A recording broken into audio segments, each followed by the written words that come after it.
Hola, esta es la clase del 20 de mayo. Y bueno, pues hoy vamos a empezar ya con los teoremas integrales. El primer teorema que vamos a revisar es el teorema de Stokes. Pero bueno, antes de empezar, quiero hacerles un par de comentarios, un par de anuncios más bien. Vamos a dejar su tarea el día lunes. Esta va a constar de unos 10 ejercicios, pero esta vez la van a hacer en equipos de 3 personas. Y van a tener hasta el sábado para entregarla. Los temas del teoremas integrales se van a ver única y exclusivamente conmigo. Con Andrés van a ver el otro tema, que es el tema de que decidimos darle extra en lugar de series de potencias, que va a ser una introducción a teoría de la medida.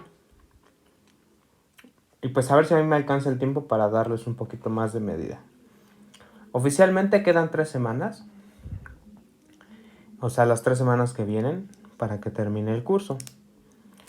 El semestre termina el día 2. No, a ver, esperen. No, el viernes 10. Ajá. El viernes 10 va a terminar el semestre y vienen 2 semanas de exámenes finales. Entonces, pues estamos a muy buen tiempo para terminar el curso de manera adecuada. Déjenme ver. Sí, el 10 de junio. El 10 de junio. Y del lunes 13 al 24, pues son evaluaciones, es decir, semanas de finales, repos, etc. Entonces, en esas 3 semanas, pues vamos a ver los teoremas integrales y a la vez van a ver un poquito de teoría de la medida. Y por ahí, pues quizá algunos ejercicios de teoremas integrales con Brandon, aunque pues vamos a tratar que todo lo de ello, ¿no? Entonces vamos a empezar con el teorema de Stokes. Teorema de Stokes. A ver. Seguramente ustedes recordarán el teorema de Green, ¿no? Entonces, ¿qué es el teorema de Green? Si ustedes recuerdan sus notas o la clase, pues el teorema de Green establece que la integral sobre un conjunto A en R2 del rotacional de una función de tal suerte que la función vaya de R2 a R2, pues se puede calcular evaluando la función original sobre el borde de A, ¿no? Entonces el teorema de Stokes nos dice, el teorema de Green nos dice algo así, ¿no? De hecho lo demostramos, ¿no? Al menos el caso particular lo probamos y dice sea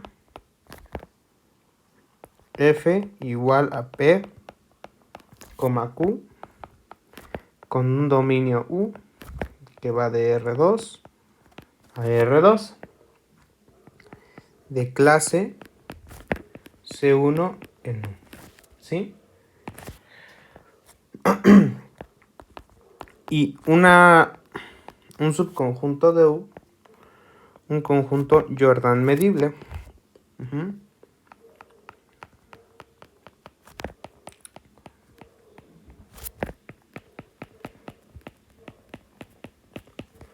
De tal suerte, tal que gamma es igual a delta omega, y esto es igual a la frontera de omega. Es una curva cerrada, simple,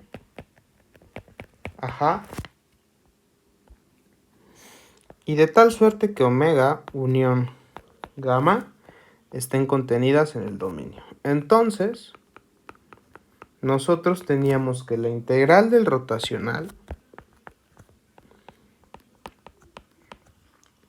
es igual a la integral de las derivadas parciales de q con respecto a x menos la derivada parcial de P con respecto a Y. Y esta era la integral de F con gamma, una parametrización, esta gamma una parametrización de gamma mayúscula, ¿no? Entonces era lo que nos decía el teorema de Stokes, de Green. Entonces, nosotros la pregunta que quizá nos podamos hacer ahora que ya vimos cálculo de área de superficies es, ¿podemos extender el teorema de Green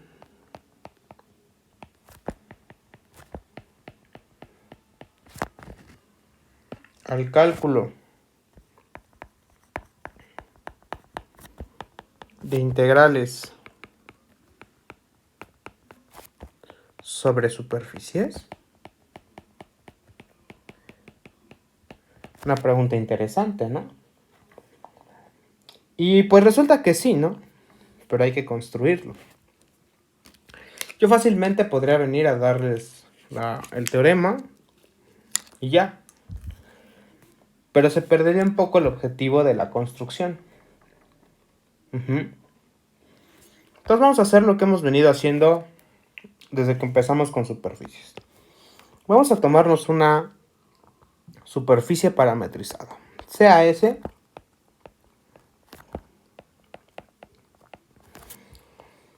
una superficie parametrizada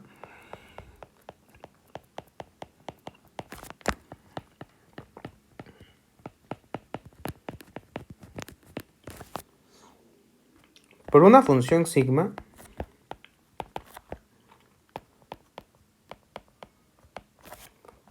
que tiene un dominio A que está en R2 y va hacia R3, y F una función, un campo que va de R3 a R3 de clase C1. De clase C1 en. Entonces, si ustedes recuerdan, nosotros siempre estamos buscando o más bien la forma de que nosotros empezamos a integrar a la siguiente. A ver, vamos a pasar de página. Si ustedes se acuerdan, nosotros teníamos un conjunto A que por pura conveniencia del dibujo está en el primer cuadrante. Y que está más o menos de esta forma, ¿no? Una función como de este estilo, ¿no?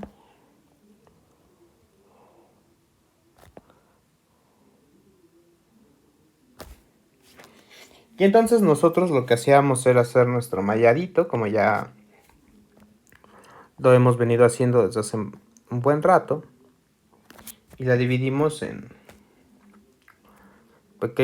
pequeñas celdas, ¿no? O en subceldas, como quieran llamarlas. Esto se ve horrible.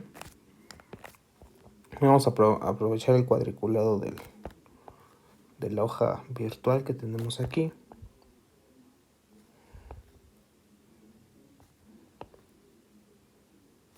Algo así, ¿no? A lo mejor nuestro mallado es bastante burdo, pero no es una buena idea.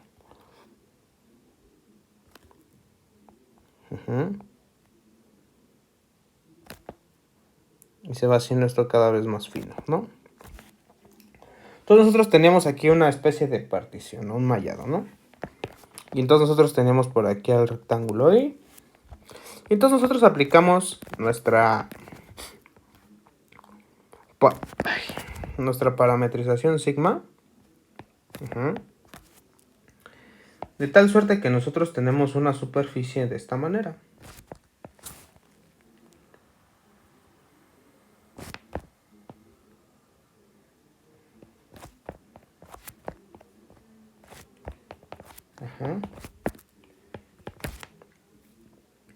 Entonces tenemos aquí nuestro sabanoide. Ay, qué fue sube esto. A ver, estos.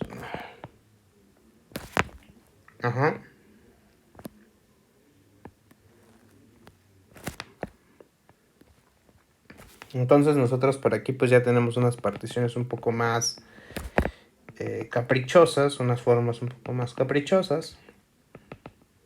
Ajá. Que ya no son como tal rectángulos, ¿no? Pero tenemos aquí aplicada sigma de RDI, de la subcelda RI, ¿no? Entonces aquí pues ya tenemos una parametrización, ¿no? Entonces, vamos a considerar lo siguiente. Consideremos pues una serie de rectángulos, una sucesión de rectángulos, ajá, contenidos en A, de tal suerte que, ¿qué?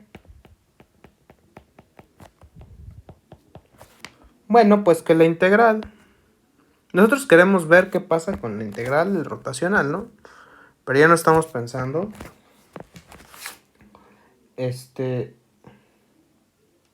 en una región plana, sino que estamos pensando ya en una superficie, ¿no? No me gusta cómo se ve esto. La integral se ve muy gacha. A ver, vamos a hacer un poquito más aquí. Andas. Del rotacional, ¿no? Ajá. Diferencial de sigma. Nosotros por la definición que tenemos ya de integral de superficie, pues sabemos que esto no es más que la integral del rotacional, ajá, de f evaluado en sigma de xy por pues las derivadas parciales de sigma con respecto a x, ajá, cruz la derivada parcial de sigma con respecto a y, ajá. Esto es lo que ya vimos, ¿no? De definición de integral de superficie, ¿no?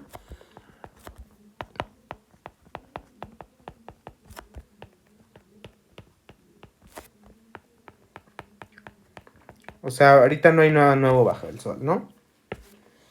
Entonces, bueno, pues esto, si regresamos a nuestros conceptos de sumas de Riemann, pues esto es un aproximado a la suma de Riemann,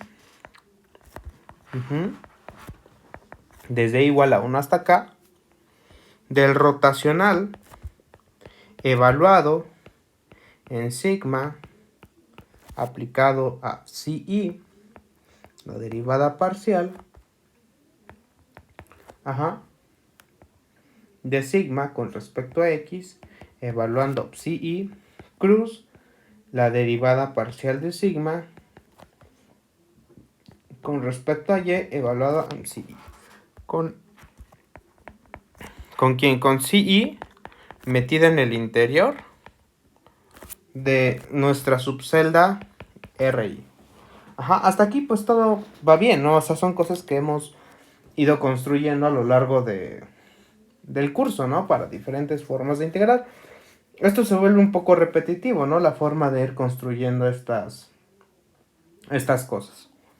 Pero bueno, ahora, ¿qué sigue? A ver, espérenme, déjenme ver si estoy grabando porque ya saben la mala suerte que tengo con esto. Entonces, bueno, vamos a seguir trabajando con esta cuenta a ver a dónde nos lleva, ¿no? Entonces nosotros tenemos una suma que va a ir de I igual a 1 hasta acá, del rotacional de F,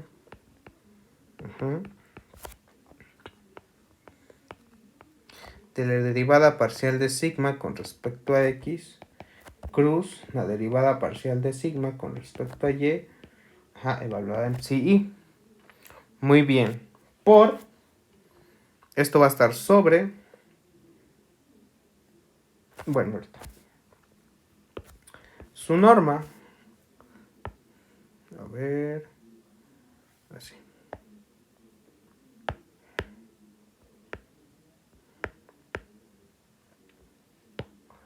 Por, aquí, ¿saben qué se me olvidó? Aquí, por la medida de cada uno de los subceldas, ¿no? Uy, entonces miren, aquí hice un desastre porque esto ya se ve feo. Entonces primero vamos a poner esto. Entonces esto lo vamos a poner un poquito más acá porque ya vimos que no va a caber. Así.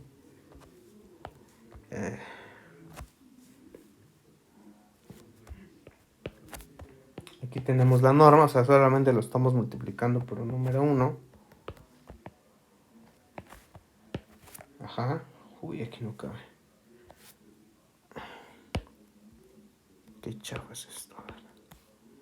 Espérame tantito. Esto tiene que caber.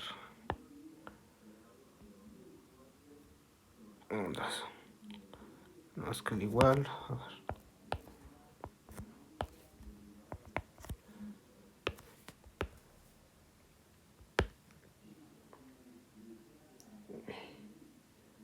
Pues apenas. A ver, vamos a hacer más pequeño esto, así que pues.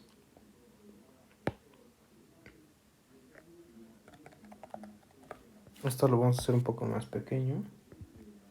Derivada parcial con respecto a X cruz. Y sí se pudo, miren. Sí se pudo. Entonces, ¿qué vamos a tener nosotros? A ver, vamos a fijarnos. Vamos a poner zoom. Vamos a poner una lupa en uno de los que nosotros hemos ido construyendo, en uno de estos. ¿Sale? Y vamos a ver qué pasa ahí, ¿no? Entonces vamos a olvidarnos de nuestra cuenta por un segundo. Entonces imagínense que este es un cuadrito que luego de haberle aplicado la función sigma a un rectangulito, quedó así, ¿no? Y entonces ustedes tienen por aquí a este cuate, que es sigma de R1, ajá, y cuyas aristas, por decirles de algún modo, pues están acomodadas de esta forma, ¿no? Ajá.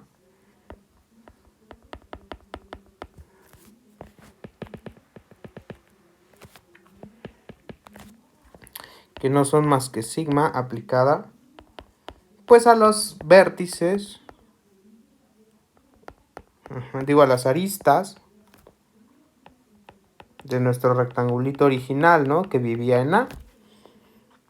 Pero ahora pues tiene esta forma un poco más, pues por decir una forma más caprichosa, ¿no? Más curveadita, ya no es tan llamativa como tan fácil de trazar como al principio. Y entonces nosotros por aquí tenemos dos vectores, ¿no? Este cuate de por acá y este cuate de por acá, ¿no?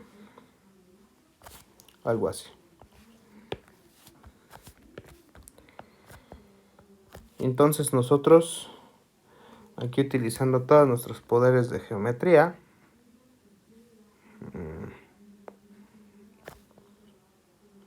hacemos una copia de ellos y formamos este paralelogramo, ¿no? Al que le llamamos PI. ¿Sí, jóvenes?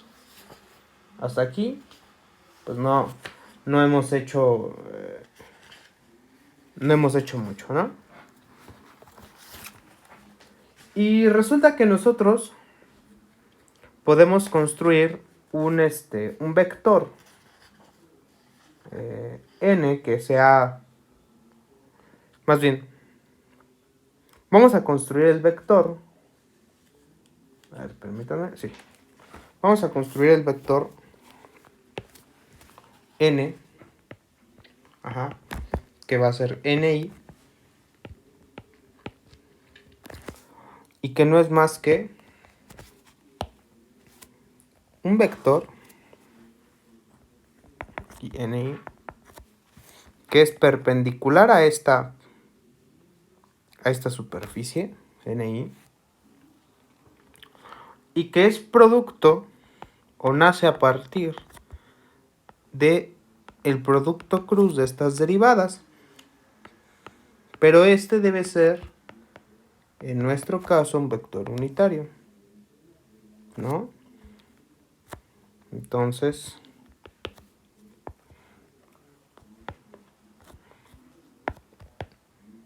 pues tenemos esto, ¿no?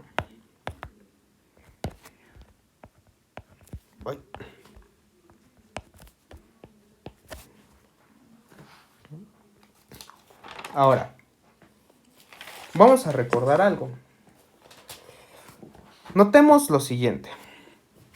Entre más fina sea nuestra partición, pues va a resultar que el área de sigma aplicado a RI va a ser cada vez más parecido al área de este paralelogramo, ¿no?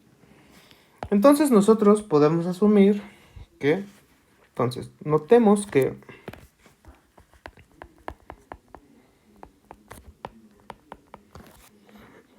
el área de sigma aplicada a RI es más o menos el área del paralelogramo. ¿Sí, jóvenes? ¿Pero quién es el área del paralelogramo? Bueno, pues si ustedes se acuerdan de sus clases de geometría analítica, pues este se da por la norma del producto cruz de estos dos vectores, ¿no? Ajá. De estos dos, ¿no? O sea, de este y de este. Entonces, esto pues viene a ser más o menos,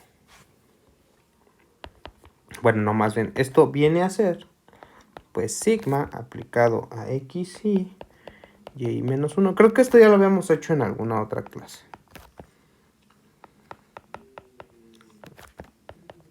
Y menos 1, cruz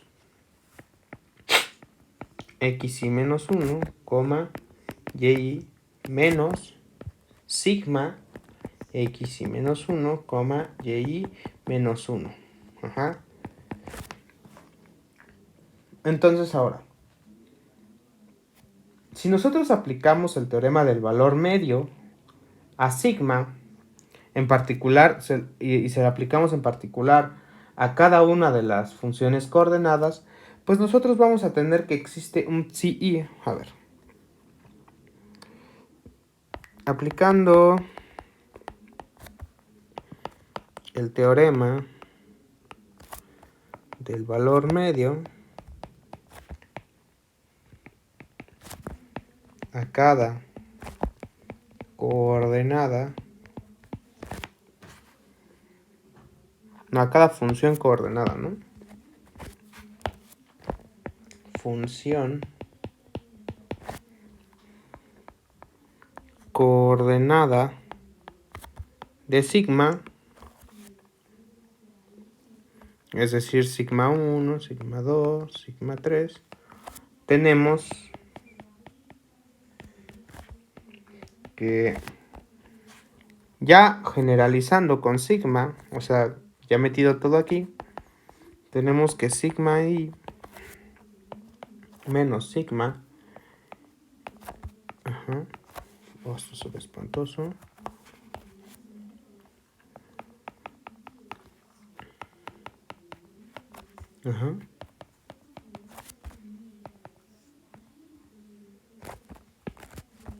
menos x y menos 1 por la derivada parcial de sigma con respecto a x evaluada en una psi, ¿no? Y por otro lado, sigma aplicada, más bien, sí, aplicando sigma a x y menos 1, y, bueno, más bien, viendo estos dos vectores,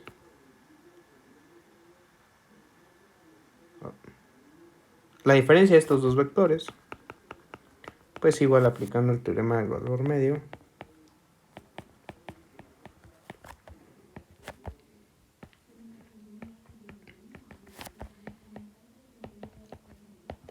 que es algo muy parecido a lo que ya teníamos, ¿no? Es más bien idéntico, ¿no?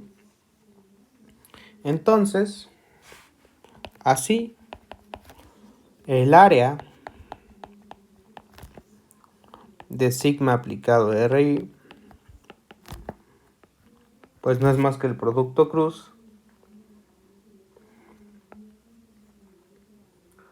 de estas dos derivadas.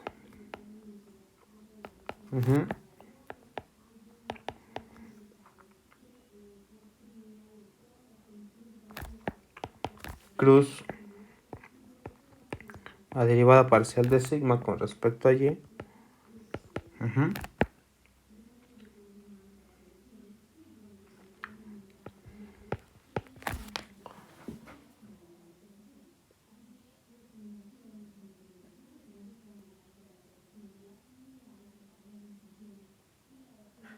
Aquí me faltó algo, creo. A ver, déjenme ver.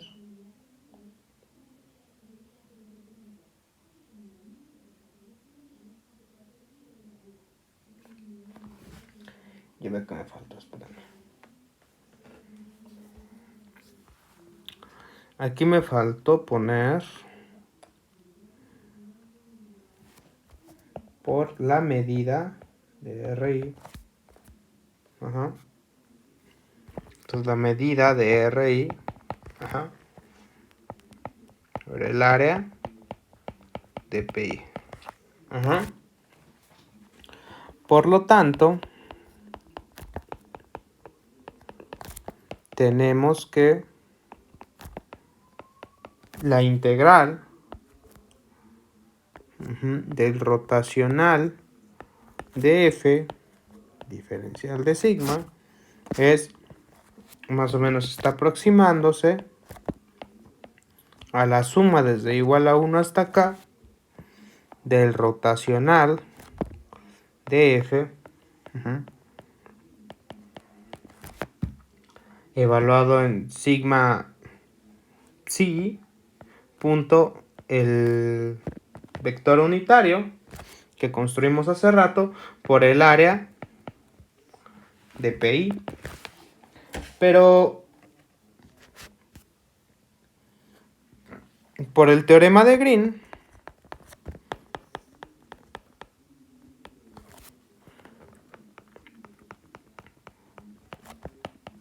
tenemos que, a ver, recuerden que nosotros podemos ver aquí al rotacional de F evaluado en psi punto n, ni por el área de PI, más o menos aproximarse a la integral de F diferencial de delta I. ¿Donde delta I quién va a ser? A lo mejor aquí no les queda muy claro todavía, ¿no? Pero ¿dónde delta I es una parametrización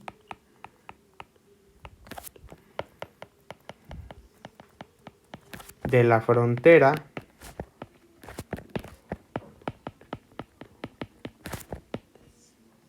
delta PI?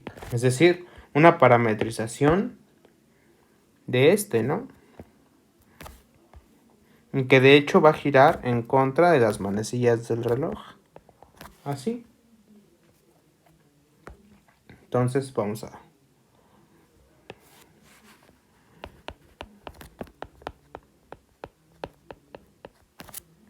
del paralelogramo PI,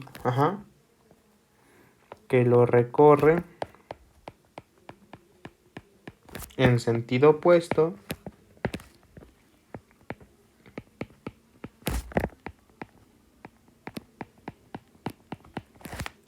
de las manecillas del reloj.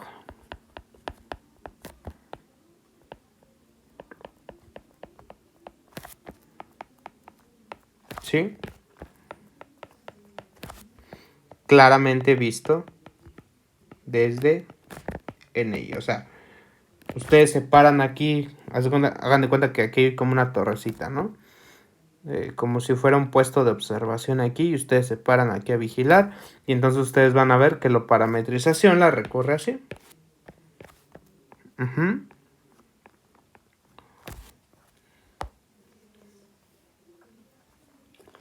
Entonces, a ver, ahora vamos a tomar lo siguiente.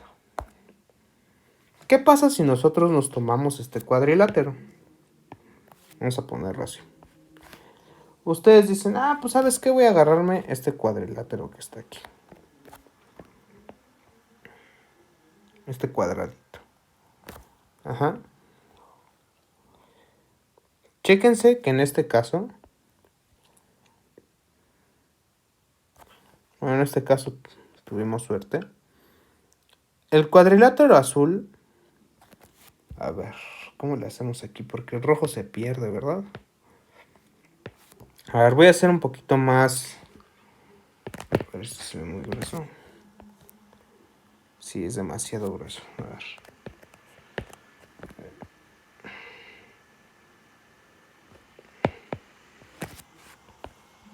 Pues así se ve un poquito mejor, ¿no? No, pero esto debe ser rojo. Para que ustedes no pierdan de vista nunca al paralelogramo P1.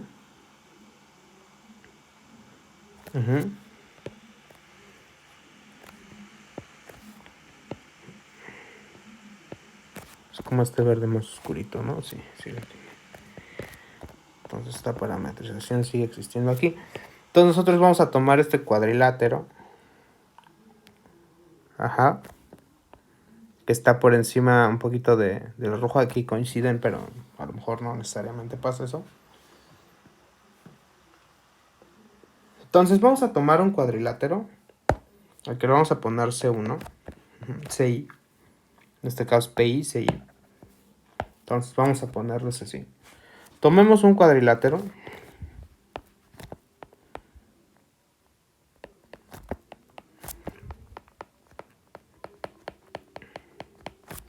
Cuyos vértices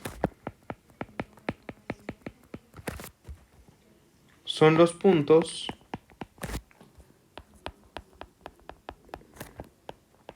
sigma xy menos 1, y menos 1, sigma xy menos 1, y sigma xy, y menos 1, y sigma xy, y. Ajá. Entonces, ¿qué pasa cuando nuestra partición se vuelve cada vez más fina? Bueno, pues que PI y CI se van a ir pareciendo muchos, ¿no? Entonces, nosotros podemos decir lo siguiente. Conforme la partición de A es más fina,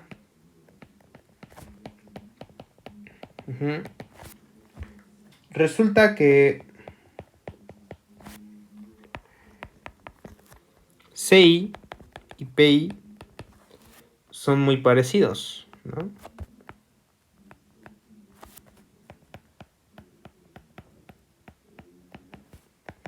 Se parecen bastante. Entonces, ¿qué pasa? Pues que la integral, y así, la integral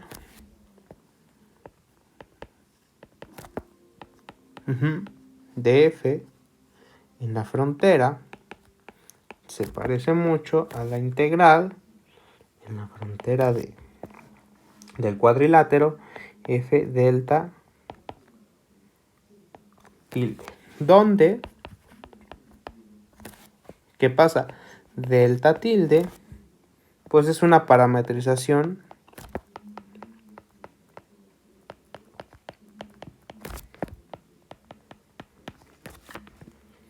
de la frontera del cuadrilátero para cada i de 1 acá. Igual forma, la parametrización que nosotros vamos a hacer, vamos a pintarla de rosa, pues también corre en sentido opuesto a las manecillas del reloj, ¿sí? Vista desde N también, ¿no? Entonces,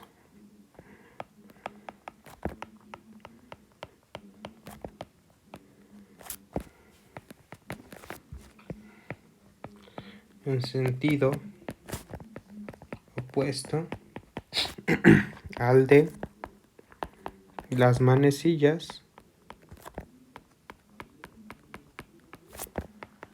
del reloj.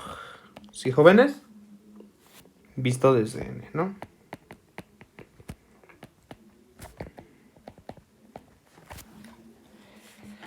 Bueno, entonces, ¿qué se imaginan que pase cuando nosotros tenemos dos cuadraditos, dos cuadraditos encimados? Bueno, no encimados, sino que sean vecinos, que comparten una fronterita. Hagan de cuenta que tenemos este cuadrito por aquí. Ajá.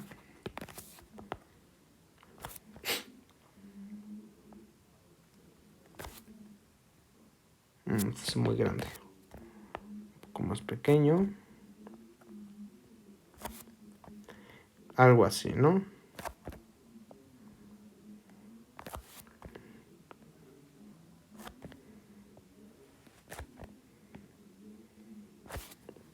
Estos dos cuadritos, ¿no? Y a este cuate le vamos a poner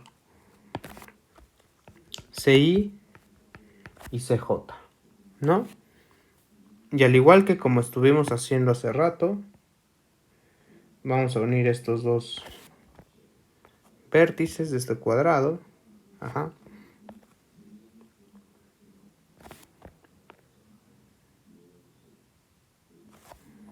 Que en este caso, pues aquí, justito aquí, pues es el mismo. Por este lado le vamos a poner un color distinto para distinguir las parametrizaciones. A ver, aquí me equivoqué.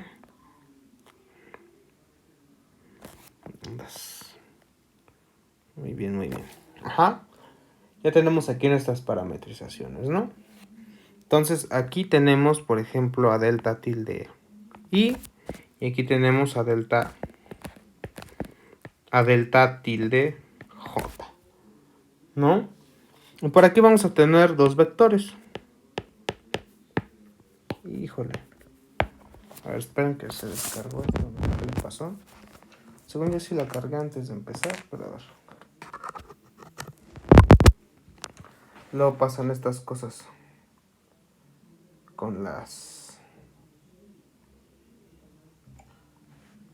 estos aparatos.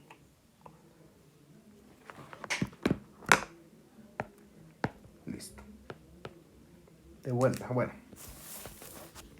Y vamos a tener por aquí unos vectorcitos. NJ y aquí NI, ¿no? Que apuntan perpendiculares, ¿no? O sea, a lo mejor aquí no se ven, pero así son. Y entonces si nosotros observamos desde nuestro puesto de observación aquí o acá, pues vemos que las parametrizaciones van girando en torno a las manecillas del reloj. Ajá.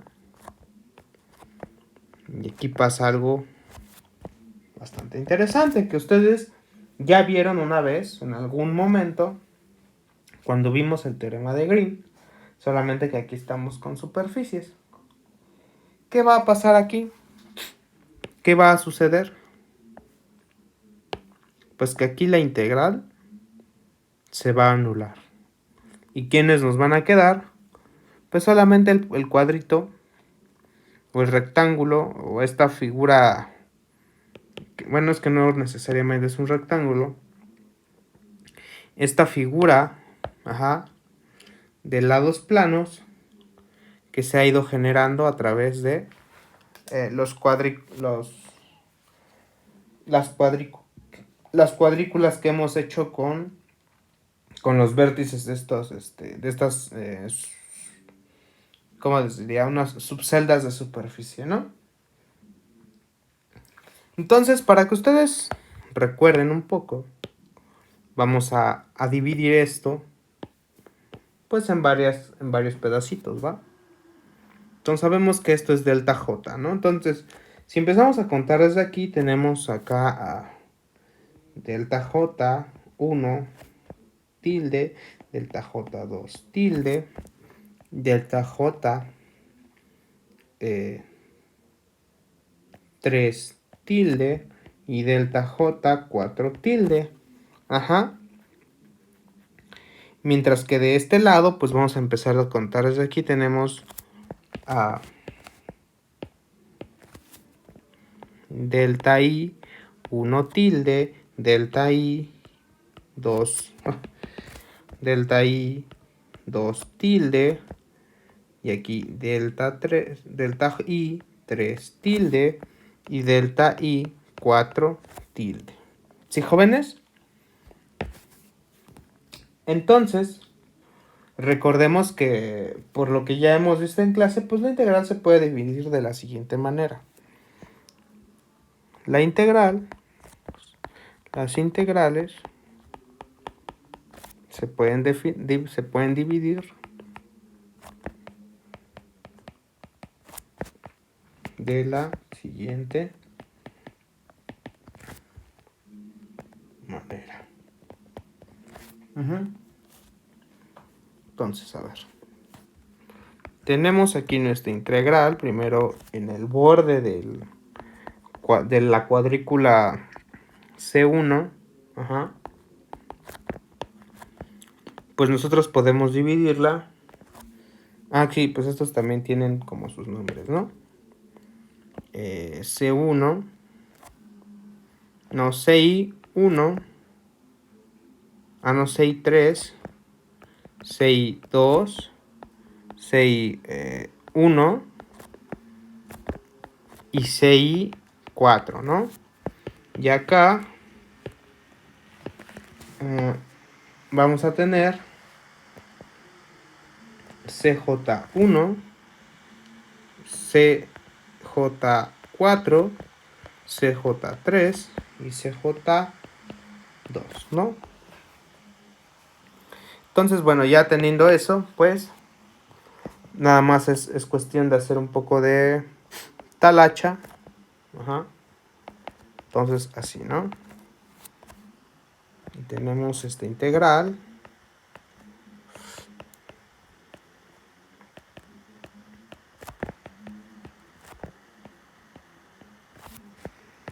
Que no es más que la suma de estas integrales, ¿no?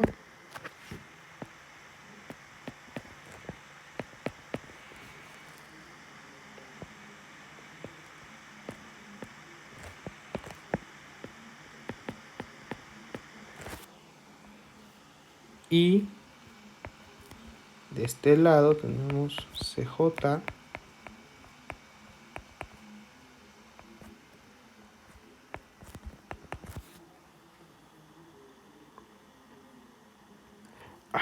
aquí era I, aquí me equivoqué.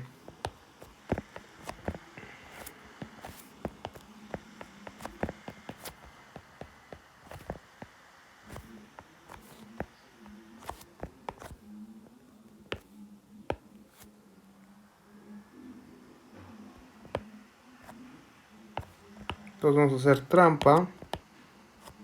Y para no hacerlo dos veces, estoy feo. Pues está ahí nada más la...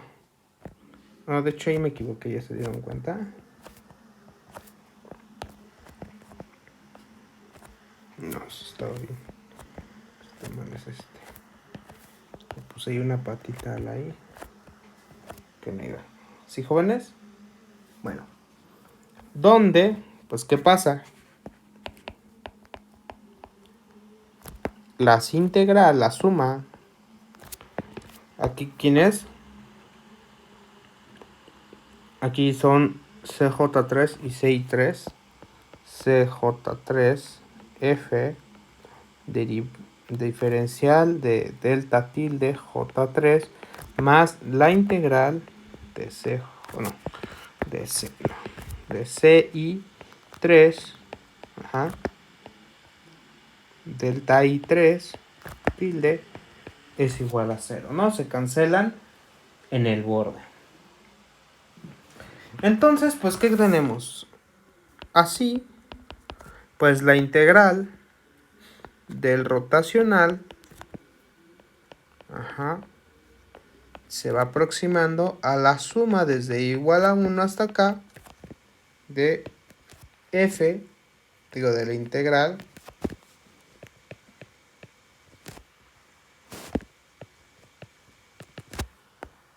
de f en el borde de los, ¿cómo se llama? De las cuadrículas, ¿no? Que viene como desde por a... No, aquí no, ¿dónde está? Desde aquí, ¿no? Entonces, pues ya estamos muy cerca nosotros de terminar el teorema de Green, ¿no? Entonces, ¿por qué nos interesaba ver esta suma? Bueno, pues ¿qué pasa cuando nosotros ya vemos toda nuestra superficie? Aquí no sé qué quise hacer, pero imagínense que tenemos nuestra superficie más o menos así. Algo así.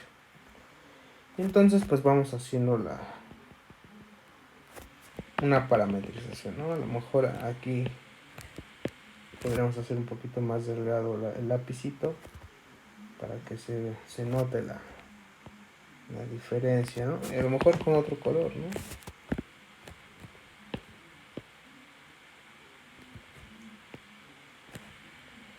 Con otro color, mejor con otro color, así con este como rosita. Sí se ve bastante, es como un color durazno, ¿no? Le dicen. O no sé. Yo lo veo como color rosita. Entonces este color así como rosa para esta partición. Pues recuerden que nosotros aquí formamos rectángulos, ¿no? Digo, cuadrículas. Por ejemplo, aquí tenemos la cuadrícula CI. Y tenemos además, pues, una frontera gamma que se va haciendo aquí, ¿no? Porque resulta que bueno, pues que todas las interiores, como coinciden con sus bordes entre los rectángulos, pues se van cancelando, excepto cuáles, las que no coinciden con nadie. ¿Y cuáles son ellas? Pues todas las que están como en el borde de la superficie, ¿no? Entonces nosotros tenemos aquí una parametrización gamma que nace a partir, ajá, de nuestra, ¿cómo se llama? Así tenemos una curva gamma que nace a partir de nuestra cuadrícula, ¿no? Y además también el bordecito pues es la frontera de la superficie, ¿no? Entonces, con el proceso de cancelación de integrales que hicimos hace unos minutos, unos minutos, pues ¿qué podemos decir? Así, siguiendo el proceso de cancelación,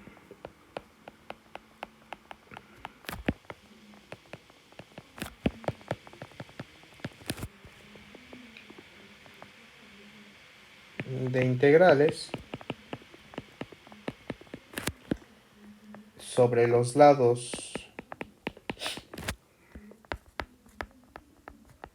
adyacentes, ajá, para cada CI con I de 1 acá, que tenemos que la suma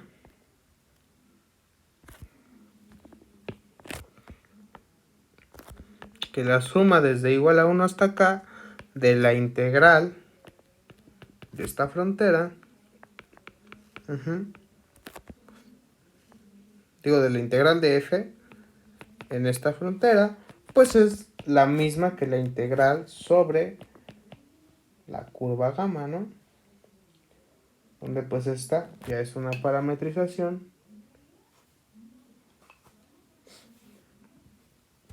vamos a seguir con la notación delta tilde, ¿no? Chequen que gamma no es la frontera de la superficie, ¿eh? Es la curva poligonal formada por todos los lados de CI que no se cancelaron. Ajá. Y esta pues es la parametrización de esa curva poligonal que recorre en sentido opuesto a las manecillas del reloj, ¿no? O sea, siempre hay que ver eso, ¿no? Que esta cosa siempre va hacia. Entonces, si los rectángulos... A ver, vamos a anotarlo. Donde gamma es la curva poligonal formada por todos los lados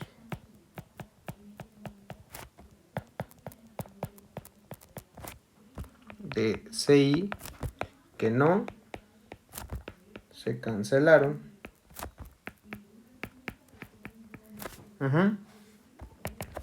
Y delta tilde es una parametrización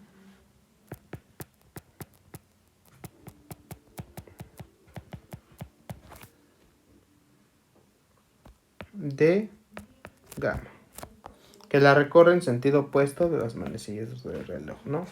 Que la recorre en sentido opuesto de las manecillas del reloj. Ajá. Entonces, ¿qué pasa si los rectángulos son muy chiquitos? Pues que otra vez, ¿no? Esto se va aproximando más y más, ¿no?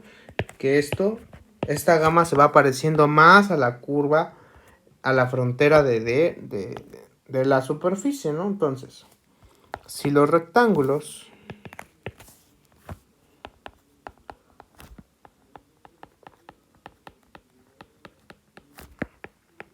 son muy pequeños,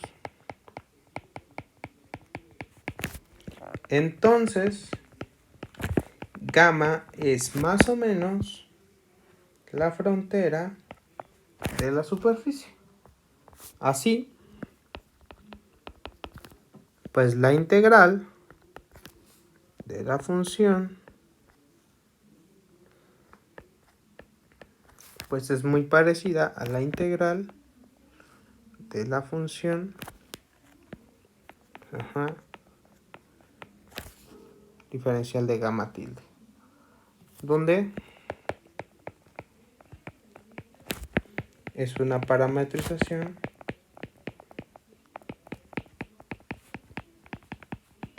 ¿de quién?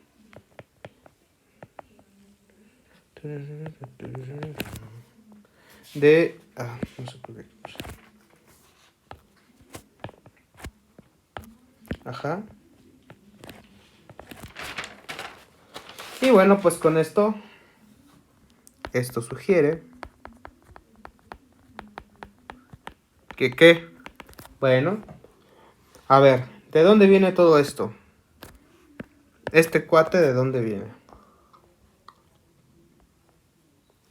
De acá, ¿no?